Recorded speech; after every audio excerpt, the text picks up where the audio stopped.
奥さんに全て話すと言われてたんですもんね。Halo semuanya, balik lagi di channel Kasur Hitam. Nah, kali ini gue mau ngelanjutin anime Yamishibai. Nah, kalau lu yang udah lama ngikutin channel ini pasti tahu anime Yamishibai itu anime apaan. Intinya Yamishibai itu nyeritain tentang kisah-kisah horor pendek yang diangkat dari urban legend Jepang gitu. Nah, season 1 sampai season 10-nya udah gue ceritain di channel ini. Linknya gue bakalan taruh di deskripsi video ini. Ya udahlah, nggak usah lama-lama lagi. Sini gue ceritain anime Yamishibai season 11.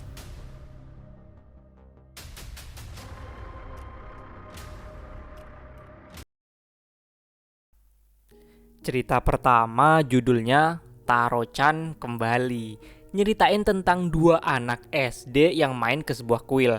Nah, di kuil itu ternyata banyak boneka. Bukan sembarang boneka, boneka-boneka itu tuh ada rohnya. Nah, niatnya boneka itu dikumpulin di kuil ini tuh mau dibakar, biar roh di dalam boneka itu bisa pergi dengan tenang. Nah, si Junnya malah mainan boneka Taro-chan. Awalnya nggak ada yang aneh tuh. Si Haruki kaget boneka tiba-tiba aja pinter buat niruin suaranya si Taro-chan. Tapi disinilah si Haruki sadar kalau boneka yang dipegang sama Junnya ini malah ngomong sendiri. Dan si Junnya udah nggak sadarin diri. Dan akhirnya jiwa si Junnya pun ngikut ke boneka Taro-chan itu. Jadi ketika besok harinya orang tua Junnya yang tahu hal ini cuma bisa nangis pasrah. Jiwa anaknya ngikut dibakar bareng boneka-boneka yang lain. こんにちは、僕タロちゃん、よろしくね。もういいよ。ああ、信じてないな。でもタロちゃんね、自転車でいっぱいスピード出してたら。ジュンヤ、待ってよ。レンテバイ。 Cerita kedua judulnya Rumah Persembahan. Nyeritain tentang pasutri muda yang pindah ke sebuah rumah di desa. Mereka langsung disambut baik sama tetangga-tetangga sekitar. Si istri ngerasa beberapa hari ini pas nempatin rumah ini sering ngerasa ada sesuatu yang merhatiin dia dari lantai atas. Jadi kemudian dia ceritalah sama tetangganya ini. Tetangganya akhirnya jujur kalau yang sering dilihat sama si istri ini tuh roh pemilik rumah sebelumnya. Nah, jiwanya tuh bakalan jadi roh jahat dan bakalan ngebawa malapetaka bagi desa, atau rohnya tuh bakalan jadi baik ngebawa keberuntungan bagi desa. Nah, itu semua ditentuin dari persembahan yang dikasih. Dibilang gitu, si istri ini bingung maksudnya apaan. Jadi tetangganya ini sengaja ngasih obat tidur di minuman si istri ini.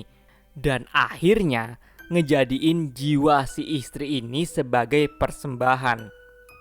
Jadi pasangan muda ini dijebak sama penduduk desa buat keselamatan semuanya. Sebulan dari kejadian itu, pasangan muda ini nggak tahu kalau jiwa sang istri, bahkan si istri ini pun nggak tahu kalau dia udah dijadiin persembahan.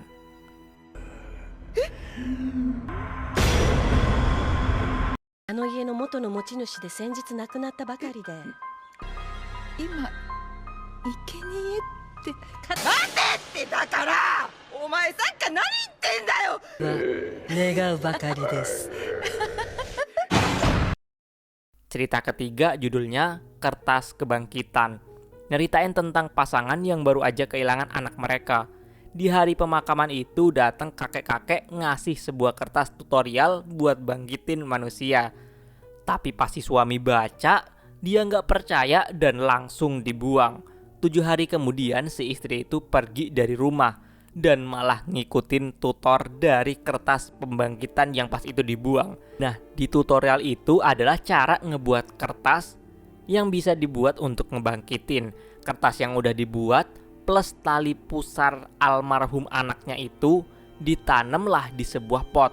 Emaknya ini rajin nyiramin tiap hari. Dan beneran aja, ada progresnya cuy. Dari pot itu tumbuh sebuah tangan. Di hari kelima si suami datang dan mau ngejujurin tentang sesuatu yang ada sangkut pautnya tentang anaknya itu. Tapi kemudian dia shock ngeliat kalau istrinya tuh berhasil ngebangkitin anaknya. Tapi di situ yang seneng cuma si istri doang, dan bilang kalau sebulan lagi anaknya bakalan tumbuh dengan sempurna dan hidup lagi. Si suami itu malah kaget plus takut dan juga panik. Dia pun langsung buru-buru nyabut tangan yang ada di pot itu. Ngelihat reaksi suami yang panik kayak gitu, kemungkinan besar nih penyebab kematian anaknya tuh ada sangkut pautnya sama si suami ini. これをお読みください。ふざけるな。そしてその再生紙で死者のヘッ香織、ちょっと話がある。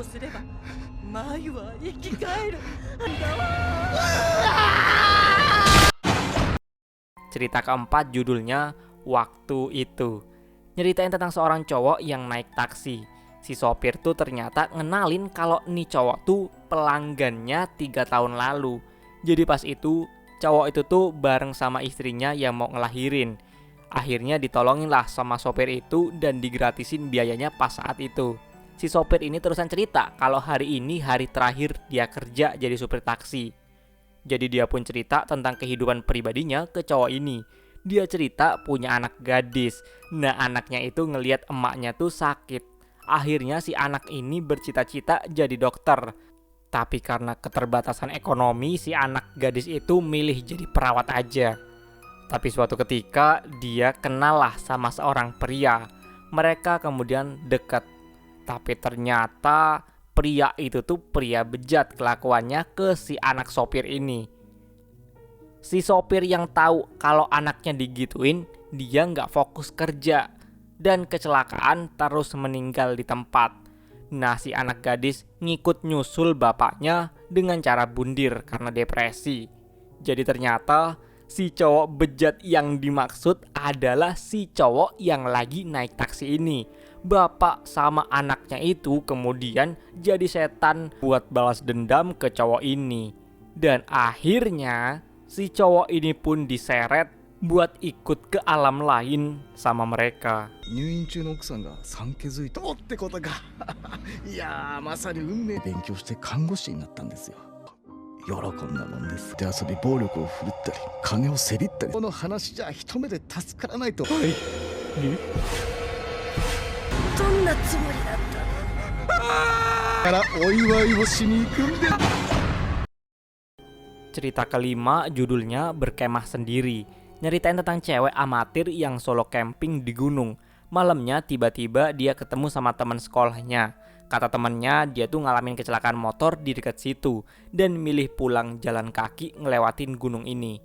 Si cowok itu pun pergi.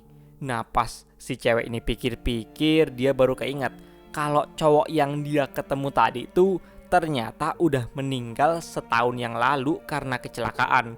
Tentu aja si cewek ini langsung panik. Tiba-tiba di tenda pas tengah malam dia didatengin sama banyak makhluk-makhluk gaib yang berusaha nyeret dia ke alam lain. Dan ternyata dia ini karena masih amatir sampai nggak merhatiin ada pelang di bawah kaki gunung yang bilang gunung ini tuh dilarang buat dimasukin. Nama gunung ini Gunung Roh Sesat. Dan gitulah si cewek itu pun kejebak di sana selamanya. 常田じゃないか。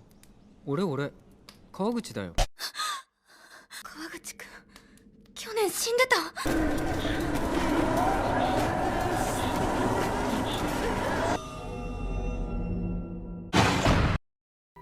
Cerita keenam judulnya Bunga Putih. Nyeritain tentang seorang barista yang didatengin teman masa sekolahnya dulu. Dia kaget ketemu temannya itu karena dulu pas mereka sekolah ada sebuah kejadian yang bikin mereka berdua pisah. Jadi dulu pas mereka berdua jalan pulang sekolah, nah di jalan itu mereka papasan sama orang-orang yang nangis di tengah jalan. Tentu aja hal itu aneh banget cuy. Dicuekin lah sama mereka. Nah Kyusaku ini gak sengaja nginjek bunga putih. Tiba-tiba aja ada nenek-nenek sujud di depannya. Mereka pun lanjut jalan. Yang ada di depan tuh Shinichi.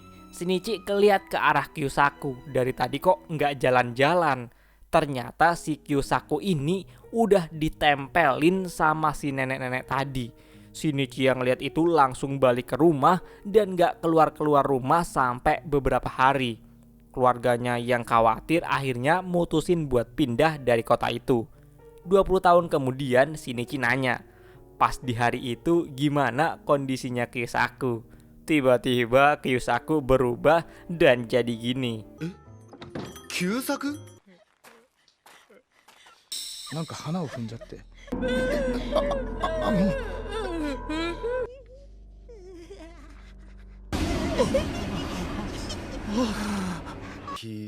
お前は大丈夫だったのか？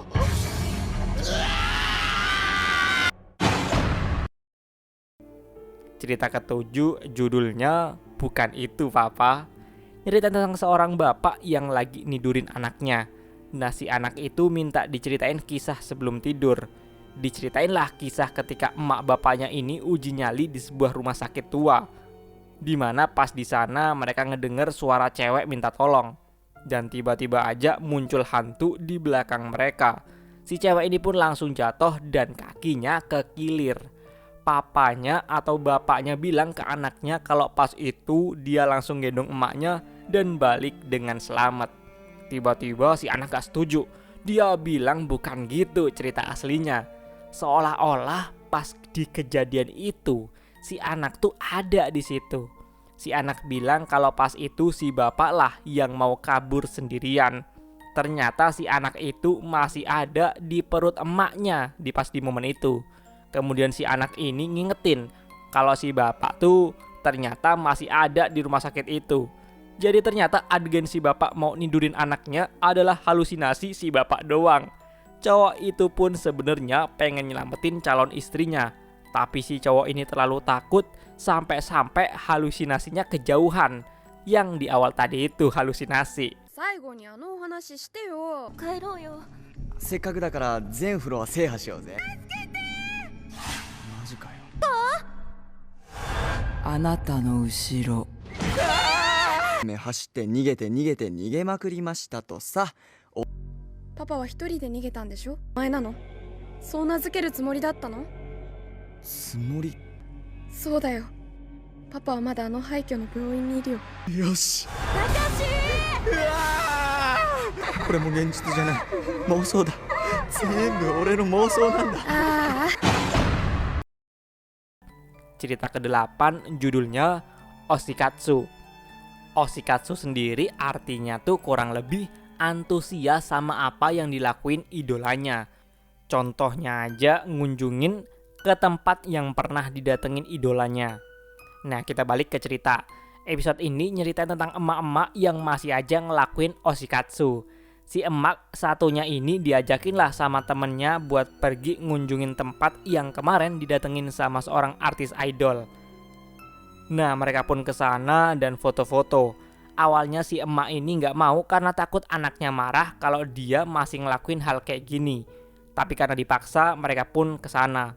Besoknya si anak tahu kalau emaknya tuh masih ngelakuin Oshikatsu itu. Kata anaknya kalau emaknya ini sampai berlebihan bakalan ngerugiin keluarga yang lain. Tiba-tiba emak ini ditelepon sama temennya.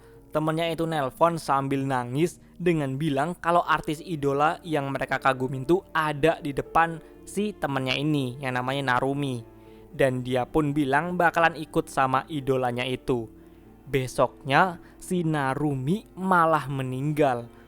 Di ending cerita, si emak bilang kalau dia nggak kaget sama kematian temannya sendiri. Dia malah lebih kaget ketika anaknya ngoceh-ngoceh nggak jelas tentang hobinya ini. Nah, di sini gue kurang paham ceritanya tuh kayak mana karena lumayan bingungin. Tapi bisa jadi ya, si idol itu punya kekuatan buat mempengaruhi orang-orang. Dan dua emak-emak ini kena. Dan si emak yang punya anak itu tahu nanti bakalan ada gilirannya ngikut sama idol itu. ちょっとこれ見てくれる？誰？死活なんかやめて。そんな大きな声出さない。目の前にこんな幸せなことって。ごめんね、心配かけて。アルミが死んだからじゃなくて、身も響かないからなんだよね。Cerita ke-9 judulnya Tanda Tangan. Cerita tentang seorang cowok yang kerja di rumah duka. Pas kerja dia kaget ketika ngeliat tulisan nama yang kebalik di kaki jenazah. Dia tanyalah ke seniornya. Seniornya bilang itu sebuah tanda tangan, biar orang yang mati itu nggak ngelupain namanya sendiri.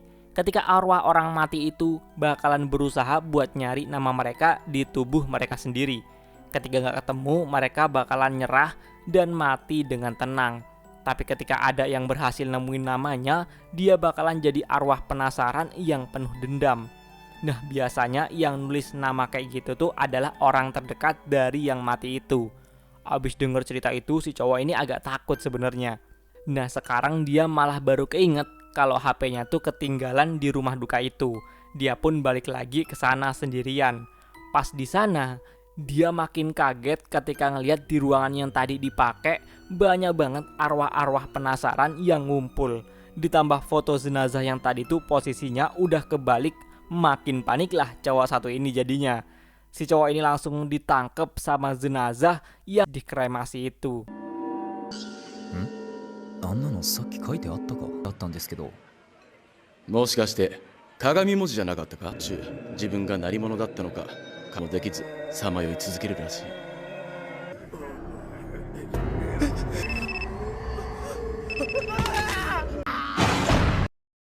Cerita ke-10 judulnya Stasiun Siren. Nyeritain tentang cowok yang gak sengaja ketemu stasiun terbengkalai. Jadi urban legend di tempat ini tuh konon katanya jika ada orang yang naruh barang dari mantan sebagai persembahan, maka si mantan itu bakalan balik lagi dan cinta lama bakalan bersemi kembali. Jadi si cowok ini pun nyoba biar mantan pacar yang dulu pernah mutusin dia tanpa sebab balik ke pelukannya. Besoknya dia langsung pergi ke tempat yang biasa didatengin sama mantannya itu. Dia terusan didatengin lah sama yang punya kafe yang kebetulan kenal sama mereka berdua. Kata bapak ini, si mantan cowok itu tuh ternyata udah meninggal kecelakaan di jembatan dan mayatnya jatuh ke sungai dan sampai sekarang belum ditemuin. Malamnya si cowok ini jadi panik cuy. Dia pun ditelepon sama mantannya itu. Si cowok yang makin panik, takut si mantannya itu malah bangkit dari kematian, akhirnya balik ke stasiun itu buat ngambil barang persembahannya. Tiba-tiba di sana muncullah si mantan pacarnya itu dalam keadaan basah kuyup. やった鉄道の駅なん。終わった恋が再び燃え上がる。利用すればいい。で偶然を装えば。あれ友樹くん。とっつ。乗用車は海に転落。もしもし。なんじゃない。水死体と恋愛なんて。来るな。来るな。綺麗なままじゃない。もう。Cerita ke-11 judulnya Reset atau Memulai Ulang. Nyeritain tentang seorang cowok yang lagi scroll-scroll di internet. Tiba-tiba dia nemuin situs yang bisa meriksa indera keenam. Tesnya tuh cuma suruh ngeliat gambar. Tapi cowok ini sama sekali nggak lihat apa-apa. Dia pun nyerah dan milih buat pergi nyari makan. Abis balik dari makan, dia buka HP-nya lagi dan ngeliat notif dari situs pemeriksa indera keenam itu. Dia disuruh milih mau ngulang tesnya atau enggak. Tapi sama cowok ini nggak digubris. Pas dia lihat-lihat fotonya pas nyari makan tadi, dia kaget ngelihat beberapa foto penampakan di situ. Dia ngiranya gara-gara situs itulah foto-foto yang dia tangkep tadi muncul penampakan. Dia nyoba buat ngeriset situs itu dan malah makin kacau. Tiba-tiba wallpaper HP-nya berubah foto selfie-nya yang ada penampakan setan di sebelahnya. Terus tiba-tiba dia ditelepon sama nomor misterius. Dia udah ngerusakin HP-nya, tetap aja nggak guna. Dia malah makin diteror sejadi-jadinya. 飽きた。例えば再起動がどうとか表示されてたけど。え？足つけ。え？バイブにしてたのに。もしもし。 Cerita ke-12 judulnya Keberuntungan di Tengah-Tengah Kemalangan. Nyeritain tentang seorang cewek yang abis putus cinta dan dia berusaha buat move on.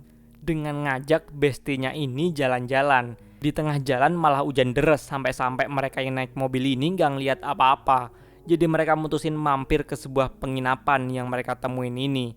Sebenarnya penginapan ini udah nggak jalan setengah tahun lalu semenjak suami dari ibu yang punya penginapan ini meninggal. Tapi karena kasihan dia pun mempersilahkan dua cewek ini nginep buat semalam.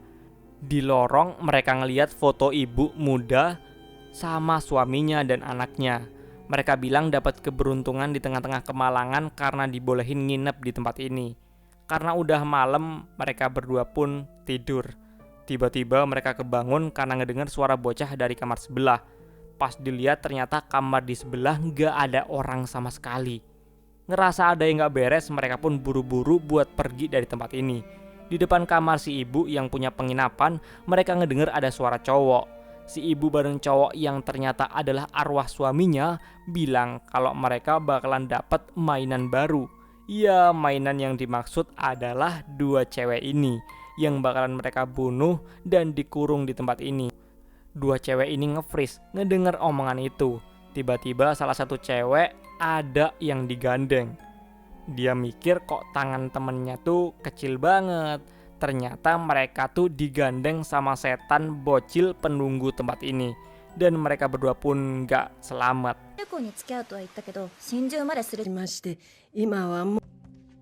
お子さんはあって不幸中の幸いだよね。子供の声？そんなわけないか。お母さんのところにまたえ？幸いですね。あれイホの手ここにいるよ。 Cerita ke-13 judulnya Kotak Musik. Nyeritain tentang seorang pria yang punya toko barang antik. Kadang ada tuh orang yang ngejual barang punya orang yang udah meninggal di tempat ini. Salah satunya kotak musik ini. Dibenerin lah kotak musik yang rusak itu. Pas udah bener dijual lah ke seorang cewek. Beberapa bulan kemudian barang itu dijual lagi ke dia sebagai barang peninggalan orang yang udah mati. Ya, si cewek yang beli itulah yang mati maksudnya. Beberapa hari kemudian si anak cewek pun ngajakin tinggal bareng bapaknya yang udah tua. Jadi sebenarnya hubungan bapak dan anak ini sempat renggang gara-gara anak perempuannya ini nikah. Si bapak akhirnya seneng banget karena dikasih kesempatan bisa memperbaiki hubungan sama anaknya. Dia pun berusaha ngebenerin kotak musik itu buat dikasih ke cucunya nanti. Tapi pas udah bener, dia nyetel lah kotak musik itu. Dan ternyata ada kejadian. Ternyata kotak musik itu penuh kutukan. Ketika diputer, roh-roh jahat yang tinggal di kotak itu bakalan nyedot jiwa orang yang nyetel kotak musik itu. Beberapa minggu abis kejadian itu, anak perempuannya bareng cucunya tuh datang dan ngelihat kotak musiknya. Si cucu ini pengen ngambil tapi kotak musik itu kemudian berubah jadi serem. Jadi itulah yang dilakuin sama bapak-bapak atau si kakek. Jadi gimana pun caranya, dia pengen ngejauhin kotak musik itu ke anak sama cucunya. Biar anak sama cucunya itu nggak ikut jadi korban dari kotak musik kutukan ini. このオルゴールもこのオルゴールもってくれてるし。しかし勝手に一体何が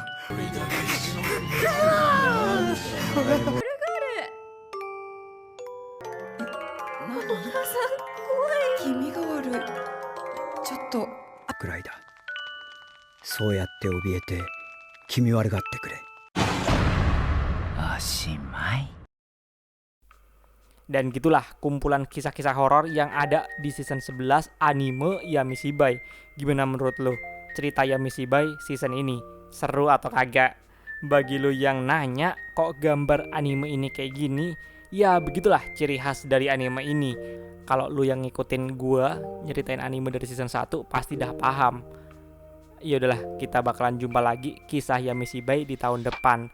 Rekomendasi aja cerita anime atau film apa lagi yang seru buat gue bahas. Kalau pas gue tonton seru bakalan gue ceritain nanti. Sekian dari gue, bye bye.